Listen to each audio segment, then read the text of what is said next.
La mañana que descubrí que mi propio hijo me había estado robando durante años, no sentí rabia.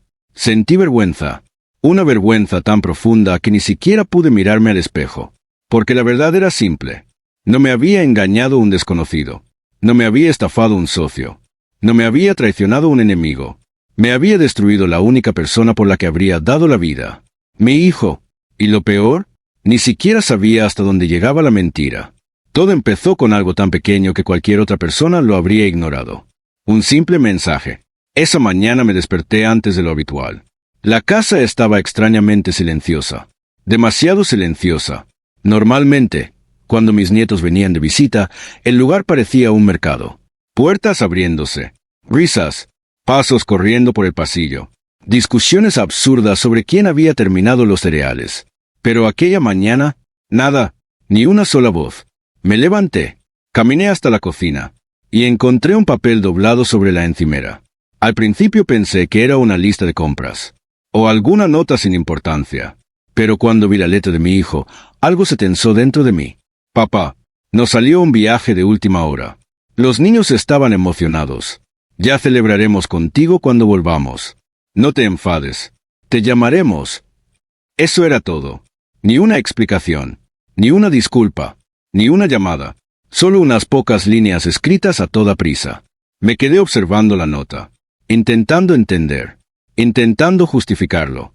Porque cuando quieres a alguien, tu cerebro trabaja horas extras para defenderlo. Seguro que tuvo una razón. Quizás surgió una emergencia. Tal vez estoy exagerando.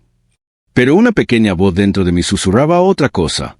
Y esa voz llevaba tiempo intentando hablar. Simplemente yo no había querido escucharla. Dejé la nota sobre la mesa. Abrí la nevera. Había comida cara. Vino caro. Postres caros. Todo comprado con dinero. Mucho dinero. Y de repente me hice una pregunta. Una pregunta que jamás me había hecho. ¿Quién estaba pagando realmente todo aquello? Porque una cosa era ayudar a tu hijo.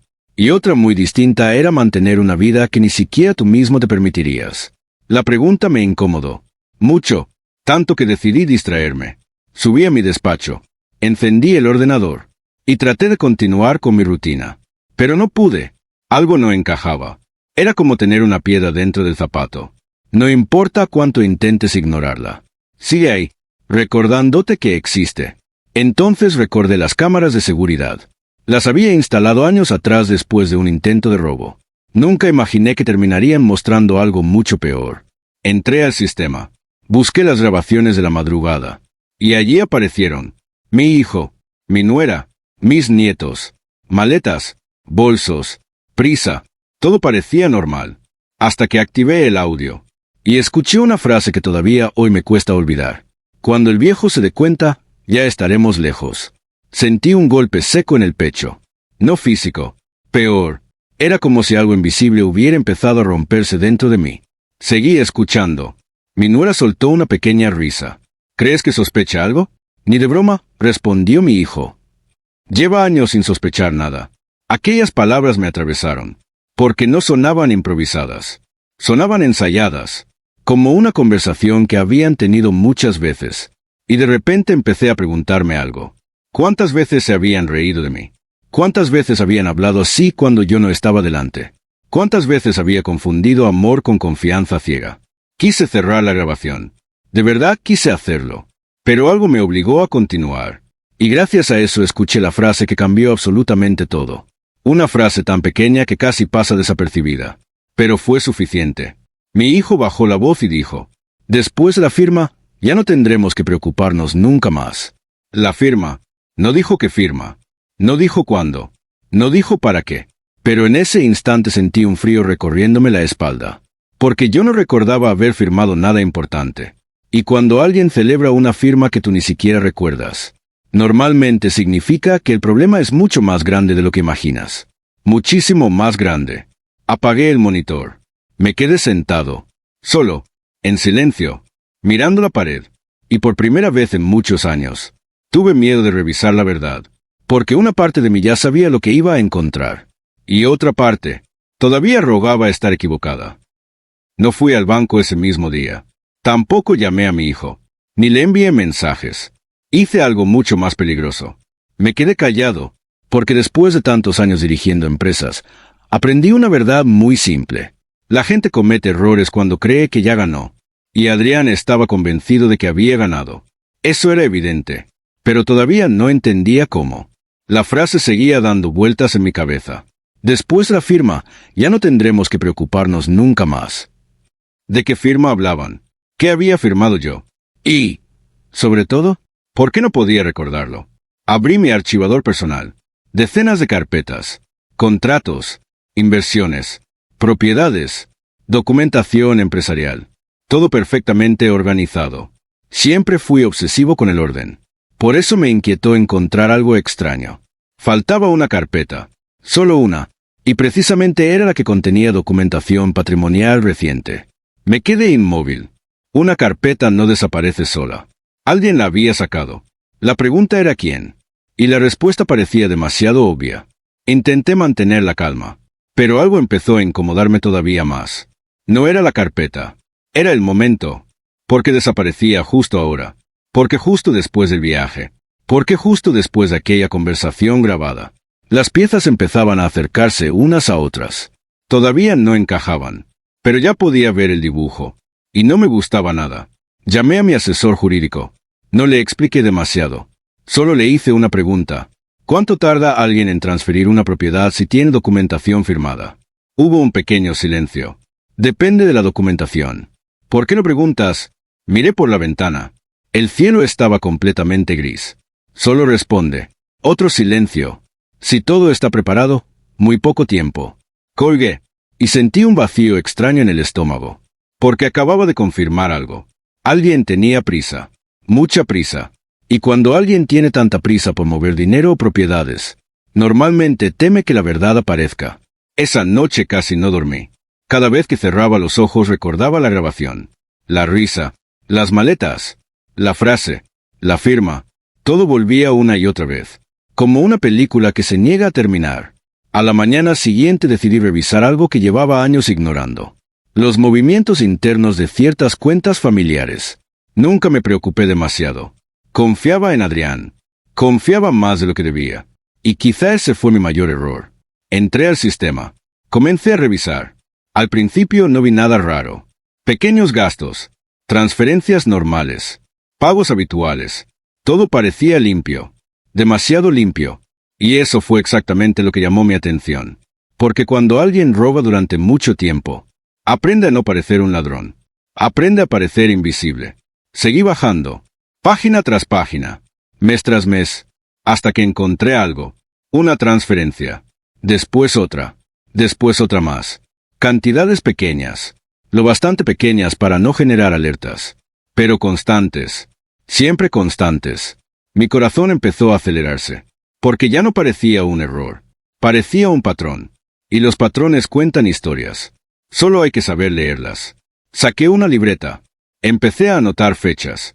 Cantidades, destinatarios, todo, y cuanto más avanzaba, más incómodo me sentía, porque las cifras crecían, poco a poco, como una fuga de agua detrás de una pared. No la ves durante años, hasta que un día la casa entera empieza a derrumbarse. Entonces apareció un nombre, una empresa. Jamás la había escuchado. Busqué información. Dirección registrada. Actividad comercial. Documentación pública. Y cuando vi quién figuraba como administrador, sentí un golpe seco en el pecho. Era un amigo íntimo de Adrián. No podía ser casualidad. No después de todo lo demás. No después de la grabación. No después de la carpeta desaparecida. Algo estaba ocurriendo. Y cada minuto que pasaba lo confirmaba más. Pero aún faltaba la prueba definitiva. La que separa las sospechas de la verdad. La encontré esa misma tarde. Y sinceramente, habría preferido no encontrarla jamás, porque no era un documento, no era una transferencia, no era un contrato, era un correo electrónico, uno solo, y bastó una línea para comprender que llevaba años viviendo dentro de una mentira. La línea decía, cuando todo esté transferido, no volveremos a necesitar su aprobación para nada. Leí aquella frase varias veces, después miré el remitente, y durante unos segundos dejé de respirar. Porque el correo no había sido enviado por un desconocido, ni por un abogado, ni por un socio. Había sido enviado desde la cuenta personal de mi propio hijo. Y por primera vez, empecé a preguntarme si realmente conocía a la persona que había criado. No cerré el correo. Me quedé mirándolo. Una vez, 2 veces, 10 veces, como si las palabras fueran a cambiar, como si mi cerebro se negara a aceptar lo que mis ojos acababan de leer. Pero las palabras seguían allí, frías, reales, imposibles de ignorar. Cuando todo esté transferido, no volveremos a necesitar su aprobación para nada. No decía sí. No decía quizá. Decía cuándo. Como si el plan ya estuviera terminado. Como si solo estuvieran esperando el momento adecuado. Y eso fue lo que más miedo me dio. No la traición. La confianza con la que hablaban de ella. Respiré hondo. Necesitaba pruebas. No emociones. Las emociones hacen ruido. Las pruebas destruyen mentiras. Abrí una carpeta nueva. Comencé a guardar cada documento. Cada transferencia. Cada correo. Cada registro. Todo. Porque cuanto más investigaba, más evidente resultaba algo. Esto no había empezado hace unos meses. Llevaba años construyéndose. Años. Y yo había estado allí todo el tiempo. Sin verlo. O peor. Negándome a verlo. Seguí revisando. Hasta que encontré algo que me hizo detenerme. Una autorización digital. Con mi nombre. Con mi firma. Y con una fecha que reconocí al instante. Era el día de mi último ingreso hospitalario. Recordé perfectamente aquella semana. Medicamentos. Pruebas médicas. Cansancio. Firmé decenas de papeles sin prestar atención. Confiando en mi hijo. Y de repente lo entendí. La famosa firma. Aquella maldita firma. No había sido un error. Había sido una oportunidad. Una oportunidad que alguien decidió aprovechar. Sentí una mezcla extraña. Rabia. Vergüenza. Decepción. Pero también algo más. Claridad. Por primera vez en mucho tiempo veía las cosas exactamente como eran. Y la verdad era brutal. No estaban esperando mi ayuda. Estaban esperando quedarse con todo. Mi teléfono vibró. Era un mensaje. Adrián. Una fotografía. Él sonriendo junto a la piscina. Mis nietos jugando detrás. Y un texto. Gracias por entendernos, papá. Lo observé durante varios segundos. Y entonces ocurrió algo inesperado. No sentí dolor. No sentí tristeza. Sentí distancia. Como si estuviera mirando a un desconocido. Como si la persona de la foto ya no fuera mi hijo. Guardé el teléfono. Y seguí trabajando. Porque había algo que todavía no entendía. El destino final del dinero. Sabía que había movimientos. Sabía que existían empresas vinculadas. Sabía que había documentos sospechosos. Pero faltaba la pieza principal. La pieza que explicaba todo. La encontré casi por accidente. Oculta dentro de un archivo financiero secundario. Un lugar donde nadie pensaría buscar. Al abrirlo vi varias operaciones recientes. Después otra. Y otra más. Todas dirigidas al mismo proyecto. Un proyecto inmobiliario. De lujo. Millonario. Y entonces apareció un nombre. El nombre del futuro propietario principal. Me quedé congelado. Porque no era Adrián. Ni su esposa. Ni ninguno de sus amigos. Era una sociedad creada semanas atrás. Y el porcentaje de participación me dejó sin palabras. 90%. 90%. Todo estaba preparado. Todo. La estructura. Las cuentas. Las firmas. Las transferencias. Las autorizaciones. Incluso la salida. Porque entonces comprendí algo aterrador. No estaban robándome dinero. Estaban preparándose para desaparecer después de hacerlo. Y si eso ocurría, jamás volvería a recuperar nada. Me levanté lentamente. Fui hasta la ventana. La ciudad brillaba bajo las luces de la noche. Miles de personas caminando, trabajando, luchando, construyendo sus vidas. Y yo acababa de descubrir que mi propio hijo había pasado años construyendo mi caída. Pero cometió un error. Uno enorme. Porque seguía creyendo que yo era el mismo hombre de siempre. El padre que perdonaba todo. El padre que solucionaba todo. El padre que nunca decía no. Y ya no era ese hombre. Tomé el teléfono. Busqué 3 contactos. No 5. No 10. 3. Las únicas personas en las que todavía confiaba. Mi abogado. Mi asesor financiero. Y un antiguo investigador corporativo que me debía varios favores. No expliqué demasiado. Solo hice una petición. Necesito que revisen absolutamente todo. Hubo silencio. Luego una respuesta. ¿Qué tan grave es? Miré una vez más la pantalla.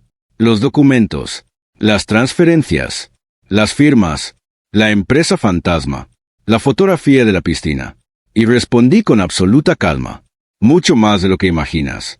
Colgué, y por primera vez desde que encontré aquella nota en la cocina, dejé de sentirme una víctima, porque acababa de empezar algo que Adrián jamás vería venir, y cuando finalmente descubriera lo que estaba haciendo, ya sería demasiado tarde para detenerlo. La llamada llegó antes de lo que esperaba. Sabía que iba a ocurrir. Solo no sabía cuándo. Estaba sentado en mi despacho revisando documentos cuando mi teléfono empezó a vibrar. Adrián. Lo observé unos segundos. Sonó una vez, 2, 3, 4. Contesté. Papá, ¿qué está pasando? Su voz ya no sonaba segura. Y eso me confirmó algo. El plan había empezado a derrumbarse. ¿A qué te refieres? Hubo una pausa. Después otra. Y entonces llegó la pregunta que llevaba días esperando. ¿Has bloqueado las cuentas? Miré por la ventana. La ciudad seguía igual. Pero mi vida no. ¿Te preocupa eso? Claro que me preocupa. No podemos acceder al dinero. Las transferencias están congeladas. Los abogados nos están llamando. ¿Qué hiciste? Por primera vez en toda la conversación, sonreí, porque acababa de descubrir algo importante. No estaba preocupado por mí. No estaba preocupado por la familia. No estaba preocupado por la confianza rota. Estaba preocupado por el dinero. Y eso lo decía todo. Lo único que hice fue revisar mis propios documentos. Silencio. Un silencio pesado. Incómodo. Peligroso. Papá, estás exagerando. Esa frase. Esa maldita frase. La misma que había escuchado toda mi vida cuando alguien quería minimizar algo enorme. ¿Exagerando? Abrí una carpeta. Saqué varias hojas. Las dejé sobre el escritorio. ¿Las firmas falsificadas también son una exageración? Silencio. ¿Las transferencias ocultas? Silencio. ¿Las sociedades creadas a través de terceros? Silencio. ¿Los correos electrónicos? Esta vez escuché cómo su respiración cambiaba. Y entonces comprendí que lo sabía. Sabía que había perdido. Simplemente aún no quería admitirlo. Intentó defenderse. Intentó justificarse. Intentó culpar a la situación económica, a las deudas, a la presión, a cualquier cosa menos a sí mismo. Pero ya era tarde. Porque las mentiras funcionan mientras existe confianza. Y la confianza había muerto días atrás. Finalmente dijo algo que jamás olvidaré. Nunca pensé que llegarías tan lejos. Me reí. Una risa pequeña, fría, cansada. Yo tampoco pensé que tú llegarías tan lejos. La llamada terminó poco después. Sin gritos, sin insultos, sin amenazas. Porque algunas batallas terminan mucho antes de que alguien levante la voz. Las semanas siguientes fueron exactamente como imaginaba. Investigaciones, auditorías, procesos legales, documentos, reuniones, y una verdad saliendo a la luz detrás de otra. Cada descubrimiento confirmaba lo mismo. No había sido un error. Había sido una decisión repetida durante años. Una decisión consciente. Y toda decisión tiene consecuencias. Con el tiempo recuperé gran parte de lo que me pertenecía. Propiedades, activos, control, pero la verdad es que eso nunca fue lo más importante. Lo más importante fue recuperar algo que había perdido mucho antes. Mi dignidad, porque el dinero puede volver. La confianza no siempre. Meses después regresé a la finca familiar. Caminé por los mismos senderos donde había paseado con mi esposa. El viento era suave.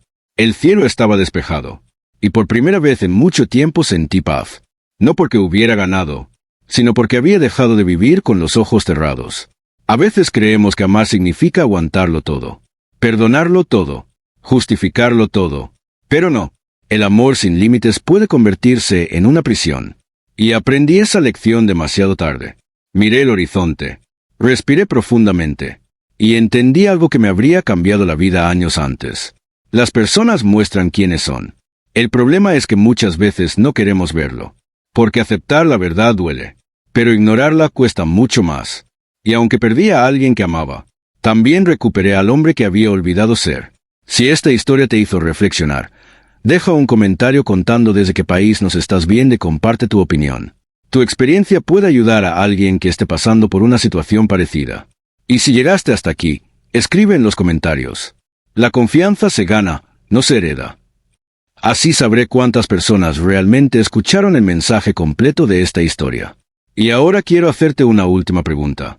Si descubrieras que la persona en la que más confías te ha estado utilizando durante años, ¿la perdonarías o cortarías todo contacto para siempre?